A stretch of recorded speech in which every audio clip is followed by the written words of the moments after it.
안녕하세요. 슈입니다. 한국에 와서 지내면서 일본에서 10년 이상 살았다고 이야기하면 일본 여자에 대해 궁금해하시고 여쭤보는 분들이 많더라고요. 한국 남자분들이 일본 여자에 대해 관심도 많고 환상도 엄청 많이 가지고 있는 것 같습니다. 제가 일본에서 10년 이상 살았다 보니 일본 여자와만 연애했었고 연애는 4, 5명 정도? 썸까지 하면 10명 정도의 일본 여자를 만나봤거든요. 그리고 여사친들도 있고 주변에 커플 부부들도 많다 보니 보고 듣고 느끼는 것들도 많았겠죠. 제가 알고 있는 일본 여자와 한국 남자들의 환상 속 일본 여자가 조금 다른 것 같습니다. 그래서 오늘은 한국 남자들의 환상과는 다른 제가 겪고 보고 느꼈던 일본 여자들의 실체 5가지를 이야기해 볼까 합니다. 지금 일본에서 한류가 어마어마하잖아요. K-팝 드라마에서부터 화장품 패션까지 최근 10대, 20대 일본 여성들 사이에는 한류가 하나의 트렌드죠. 이렇게 한국에 대한 인기가 올라가면서 한국 남자에 대한 인기도 엄청나게 올라가고 있습니다. 그러면서 한국 남자랑 연애 그리고 결혼까지 하고 싶어하는 일본 여자들이 늘어났죠. 이 이야기 듣고 여권 찾는 남자분들 잠시 넣어두시고 끝까지 들어보세요. 한국 좋아해주고 한국 남자 만나고 싶어하는 일본 여자라면 문화 차이도 이해해줄 것 같고 언어 장벽도 금방 허물어질 것 같고 좋을 것만 같은데 그렇지 않습니다. 우선 일본 내에서 이런 생각을 가지고 있는 일본 여자들을 같은 일본 여자들은 한심하게 생각합니다. 지금까지 공적으로나 사적으로 수많은 일본 여자분들과 이야기를 해봤는데 대부분 한국 드라마를 좋아하고 음악도 듣지만 한국 남자를 만나고 싶다라고 생각하는 사람은 누구도 없었거든요. 제가 팝송을 좋아하고 미드를 좋아한다고 해서 미국 여자를 만나고 연애하고 결혼하고 싶다고 생각하지 않듯이요. 이게 생각해보면 한국 남자를 만나고 싶다고 생각하는 일본 여자들이 일반적이지 않은 게 대부분 아이돌과 드라마 속 배우들을 보고 환상을 품고 이런 생각을 하는 거거든요. 현실을 살아가지 않고 이상 속에 사는 거죠. 실제로 이런 여자들과 만나서 이야기를 나눠보면 일본 남자들은 표현도 없고 상냥하지도 않은데 한국 남자는 레이디 버스트고 표현도 많고 상냥하고 군대를 다녀와서 남자답다. 이런 이야기들을 공통적으로 하더라고요. 그래서 실제로 만나서 한국 남자랑 연애해봤냐 물어보면 제대로 해본 적 없는 사람이 대부분입니다. 반대로 한국 남자와 연애를 했던 일본 여자들이 공통적으로 하는 말이 환상에 사로잡혀 생각했던 장점들보다 오히려 단점이 많았다는 겁니다. 한국 남자는 쉽게 화낸다, 집착이 심하다, 처음과 사귀고 난 후가 너무 다르다, 나를 AV 배우로 생각한다 등의 부정적인 의견이 줄을 이뤘습니다. 당연하다고 생각하는 게 애초에 본인들이 큰 기대를 가지고 만났고 그 기대가 부합이 안 되니 부정적인 부분들이 더 크게 보이는 거죠. 그리고 이런 여자들이 만나는 한국 남자 부류도 일반적인 한국 남자들이 아닌 일본 여자들이 한국 남자를 만나고 싶어하는 감정을 이용하는 남자들이 대부분이거든요. 상식적으로 생각해보면 그 사람이랑 가까워지고 좋아져서 연애했는데 단지 그 사람이 한국 사람인 거랑 한국 사람이니까 그 사람을 만나서 가까워지고 연애하는 거랑은 엄연히 다르잖아요. 한국 남자들이 한국을 좋아해주고 한국 남자를 만나고 싶어하는 일본 여자들을 보면 문화의 다름을 빨리 이해해줄 것 같고 언어의 장벽도 빨리 허물어질 수 있겠네 같은 기대와 환상을 가지는데 그 일본 여자는 어마어마한 한국 남자에 대한 환상을 가지고 당신에게 다가가는 겁니다. 그리고 한국 남자를 좋아한다면 여러분이 아닌 다른 한국 남자라도 괜찮다는 건 아닐까요? 많은 한국 남자들이 일본 여자에 대해 생각하는 장점 중에 하나가 착하고 이해심이 많다 하더라고요. 진짜로 일본 여자들은 착하고 이해심이 많을까요? 제가 겪고 느낀 점은 착하고 이해심이 많아 보인다입니다. 이게 무슨 말이냐 하면 겉은 착하고 이해심이 많은데 속은 모른다는 겁니다. 일본인과 오래 연애를 하거나 여사친으로 오래 알고 지내다 보면 알 수 있는 부분인데요. 대부분 일본 여자들이 갈등과 싸움을 피하려고 불만과 불평을 참습니다. 싫은 소리를 한 뒤에 불편한 분위기를 극도로 싫어합니다. 그리고 키라와레 타쿠 나이라는 말을 많이 하는데요. 한국말로 하면 미움받기 싫다입니다. 그러다 보니 좋은 사람처럼 보이고 싶어하는 경향이 강합니다. 이런 이유들로 불평, 불만들을 표현하지 않고 참고 넘어가는데 이게 이해하고 대화로 풀고 넘어가는 게 아니다 보니 마음속에 차곡차곡 쌓아둡니다. 이렇게 쌓아두다 팍하고 터지는 타입이 있고 헤어질 때까지 절대 이야기하지 않는 타입이 있습니다. 팍하고 터지면 남자 입장에서는 언제적 이야기를 하는지 기억도 못하고 상냥하기만 했던 여자친구가 돌변하는 모습에 당황하게 됩니다. 그래도 이야기를 해주니 그나마 나은데 서서히 마음을 접는 타입의 경우 상대는 멘탈이 터집니다. 잘 지내다가 햇살 맑은 날 뜬금없이 이별을 고합니다. 문제가 작을 때는 쉽게 풀 수 있는 것들이 쌓이다 보면 커지고 엉켜버리니 풀기 어려워서 포기하는 겁니다. 저는 겪어본 적이 없는데 주변 일본 남자인 친구들 중에 당한 사람들이 꽤 있거든요. 당하면 진짜 멘탈 터져버립니다.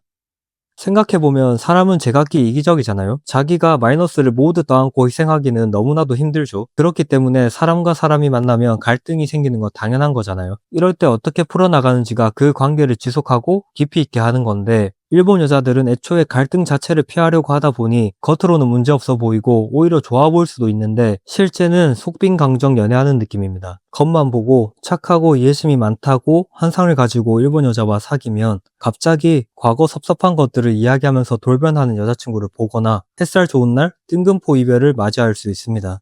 진정 착하고 배려심이 많다는 건 자신의 솔직한 감정을 상대의 감정을 배려하면서 표현하는 것 아닐까요?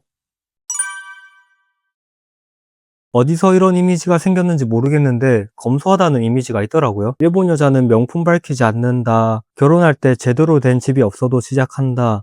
남자의 경제 능력을 크게 따지지 않는다 등의 이런 이야기들이 있던데, 제가 보기에는 그런 일본 여자도 분명 있겠지만, 아니 겉으로는 그렇게 이야기할지 모르겠지만 속마음은 대부분 그렇지 않다는 겁니다. 우선 일본 여자들은 진짜로 남자의 경제력을 크게 상관하지 않을까요? 제 경험상 절대 그렇지 않습니다. 한국 여자들과 뭐 비슷합니다. 위의 그림은 일본 여자들이 원하는 상대의 연수입을 앙케이트한 결과인데요. 보시면 500만엔에서 1,500만엔 사이의 연수입을 원한다고 답한 비율이 약 80%입니다. 대부분의 여자들이 이 구간의 수입을 버는 남자를 선호한다는 거죠. 참고로 일본인들이 겉으로는 이야기를 잘하지 않지만 이런 앙케이트 조사에서는 익명이다 보니 속마음을 솔직하게 이야기합니다. 다음은 한국의 결혼회사에서 앙케이트한 자료인데, 한국의 MZ 여성분들이 원하는 상대의 연수입이 6천만 원에서 1억 사이라고 적혀 있습니다. 일본 여자들의 대답이랑 크게 다르지 않죠? 그리고 이 사진은 일본 여자가 생각하는 상대 연수입의 최저 금액을 앙케이트한 자료인데, 쉽게 말하면 이 금액 이하면 결혼 안 한다는 거죠. 사진에서 보시듯이 단 27%의 일본 여자들만이 400만 원 이하라도 괜찮다고 답했습니다. 70% 이상의 일본 여자들이 그 이상을 벌어야 결혼할 수 있다고 답했다는 거죠. 일본 20대 남자의 중위 연봉이 360만 엔, 30대 남자의 중위 연봉이 462만 엔입니다. 2030 일본 남자들의 50% 이상이 일본 여자가 원하는 최저 연봉 기준을 만족 못하는 거죠. 그리고 일본 여자는 결혼 후에 작은 집에서 소소하게 시작해도 괜찮아 한다라는 이야기들이 있던데, 제가 지금까지 만나보고 이야기했던 일본 여자들 그 누구도 이 의견에 동의하는 사람은 거의 없었습니다. 물론 여기에도 기적의 사바사를 적용하면 할 말이 없지만 속마음은 모르잖아요.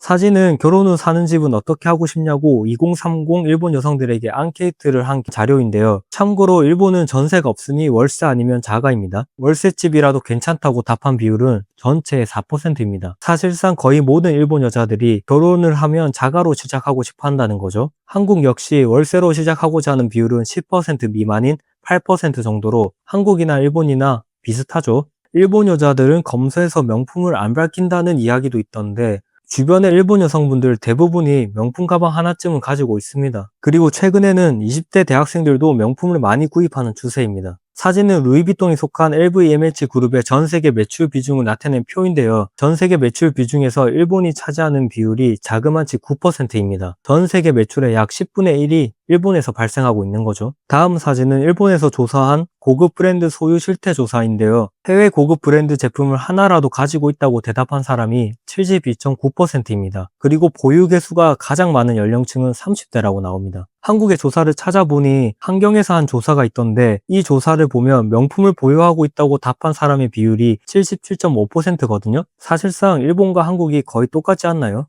명품 이외에도 최근 일본 여자들의 개인 부채 비율이 높아지고 있는 추세인데, 돈을 빌리는 이유를 조사한 표를 보시면 50%에 가까운 비율이 쇼핑을 포함한 개인 여가 활동을 위한 겁니다. 네, 일본이라고 특히 낭비적이거나 검소하지 않습니다. 어디든 사람 사는 곳은 다 비슷합니다. 일본도 한국도 자본주의 사회잖아요. 누구나 좋은 것을 가지고 싶고 누리고 싶은 마음은 똑같다고 생각합니다. 일본에는 야마토 나데시코라는 말이 있습니다. 남자를 위해 헌신하고 현모양처 같은 여자를 뜻하는 말인데, 일본의 드라마나 영화에 보면 이런 야마토 나데시코 같은 여성상이 많이 나오죠. 그러다 보니 자연스럽게 일본 여자의 이미지 중에 하나로 굳혀진 것 같습니다. 그리고 유튜브를 보니 일본 여자는 남자에게 잘한다, 힘든 남편을 위해 새벽부터 일어나 도시락을 싸준다, 언제 퇴근을 하든 나를 위해 요리해준다 등의 이야기가 있더라고요. 그런데 그 뒤의 모습들은 이야기가 되지 않는 것 같습니다. 일본인을 관통하는 단어 중 하나가 기브 앤 테이크입니다. 사회생활을 하면서 일본인 지인에게 꽤 괜찮은 선물을 하면 엄청 곤란해합니다. 왜냐하면 받은 만큼 무조건 돌려줘야 한다고 생각하기 때문인데요. 빼빼로를 3개 받으면 돌려줄 때도 정확하게 3개를 돌려주는 사람들입니다. 이와 마찬가지로 일본 여자가 베풀고 희생하는 것에도 대가가 따라야 합니다. 상대가 물질적인 것이든 정신적인 것이든 자신이 베푼 만큼 돌려줘야 한다고 생각하는 거죠. 아내가 주는 사랑에 보답하는 게 당연한 일이지만 대부분 한상을 가지고 만나는 분들이 받는 것에 집중하다 보니 여자인 쪽에서 지치는 경우가 엄청 많더라고요. 그리고 중요한 건 최근 젊은 일본 여성들에게는 야마코 나데시코 같은 여성상은 거의 찾기 힘듭니다. 일본 여성들 사이에서도 야마코 나데시코 같은 여성상을 시대에 뒤떨어진 여성상이라고 치부합니다. 일본은 남자고 여자고 바람을 많이 피고 피기 좋은 환경입니다. 우선 구속과 속박이 전혀 없습니다. 하루에 2~3번만 메시지를 주고받는 커플이 대부분이고 서로의 개인적 사생활에 일절 터치하지 않습니다. 핸드폰을 보는 곳은 당연히 금기고 친구들과 술을 마시러 가도 방해하지 않는다는 이유로 전혀 연락하지 않습니다. 제가 일본에서 연애를 할 때도 친구들과 술 마시러 간다고 한 뒤 집에 들어가기까지 연락 한 통 하지 않는 게 보통이었습니다. 거의 대부분 커플들이 이러하고요. 그러니 이런저런 유혹들에 넘어가기 쉽겠죠. 물론 바람을 절대 안 피는 사람들이야 어떤 환경에 있어도 안 피겠죠. 그런데 바람이라는 게 경계가 애매한 경우가 많거든요. 다른 이성과 단둘이 술 먹는 건 바람일까요? 일본 대부분 사람들은 아니라고 생각합니다. 그런데 다른 이성과 단둘이서 술을 먹다 보면 생각지 못하게 취할 수도 있고 그러다 실수하는 경우도 많이 생깁니다. 그리고 일본 여자들이 싫은 소리와 거절하는 것을 못하는 사람들이 많다 보니 의도치 않은 바람을 피는 경우도 많이 있습니다. 밤과 술이 있는 한 남자와 여자는 친구가 될 수 없다는 말도 있잖아요. 그리고 술자리에서 남자친구 있냐고 물어보면 애매모호하게 대답하는 경우가 꽤 많습니다. 있다고도 없다고도 안 하는 거죠. 이 말인즉 있지만 너와의 가능성을 열어두겠다는 의미인 거죠. 일본 문화에서 바람 피는 걸 한국에서처럼 심각한 문제로 받아들이지 않는 것 같습니다. 상대가 잘못해서 외로우면 필 수도 있지, 사랑이 식으면 필 수도 있지, 안 들키면 괜찮다, 버려져서 상처받는 것보다 이게 낫다 등의 합리화하는 사람들도 많고요. 그리고 바람을 펴도 대부분 용서해 주더라고요. 한국이든 일본이든 필 사람은 피겠죠? 다만 한국보다 확실히 바람을 펴도 안 걸릴 수 있는 환경이다 보니 유혹이 많은 것 같습니다. 그리고 한국인 남자친구를 만나는 일본 여자들의 불만 중 하나가 친구랑 술을 마시러 갔는데 계속 연락이 온다는 겁니다. 너무 속박하고 집착한다는 거죠. 영상 보시는 남자분들 중에 여자친구와 술 마시러 가서 연락이 없어도 괜찮으신 분들은 일본 여자와 연애해도 괜찮을 것 같습니다. 네, 오늘은 일본 여자들에 대한 환상과 다른 진실 5가지에 대해서 이야기했는데요. 모든 건 사바사잖아요. 제 경험 또한 일부분일 뿐이고 하나의 틀로 모든 사람을 규정할 수는 없다고 생각합니다. 그럼에도 오늘 이런 이야기를 들은 이유는 일본에 대한 환상을 가지지 말고 있는 그대로의 상대를 보았으면 좋겠다는 바람이 있었기 때문입니다. 환상으로 시작하면 대부분 끝은 좋지 않더라고요. 일본의 이혼율은 35%입니다. 그런데 일본 내 한국 남자, 일본 여자 부부의 이혼율은 58.6%입니다. 서로 이상 속에 있는 상대를 만났는데 왜 이렇게나 이혼율이 높을까요? 주변의 한일 커플 부부들을 보면 잘 사는 부부와 이혼한 부부의 차이가 명확하더라고요. 잘 사는 부부들의 공통점은 서로 환상과 기대로 만나는 게 아니라 그냥 자연스럽게 사람과 사람이 만나 사랑하고 결혼한 케이스였고, 이와 반대로 이혼하는 부부들은 서로 한국 남자에 대한 환상, 일본 여자에 대한 환상을 가지고 만난 경우였죠. 반대로 일본에서는 한국 여자에 대한 편견이 존재합니다. 한국 여자는 기가 세다, 남자를 돈으로 본다, 성형 중독이다, 집착이 심하다 등등요. 그런데도 일본 여자랑만 연애한 제가 결혼은 한국 여자인 지금의 아내와 한 것은 한국 사람이니 이럴 거야 라는 편견 기대 없이 있는 그대로를 보았고 그런 아내를 사랑하고 저랑 잘 맞았기 때문입니다. 일본 여자를 만나고 싶은 분들이 있으시면 오히려 일본 여자에 대한 환상을 가지지 않는 쪽이 더 좋은 일본 여자를 만나실 수 있다고 생각합니다. 네, 오늘은 여기까지고요. 오늘 이야기가 조금이라도 유익했다면 구독, 좋아요 부탁드립니다. 그럼 오늘도 빠잉.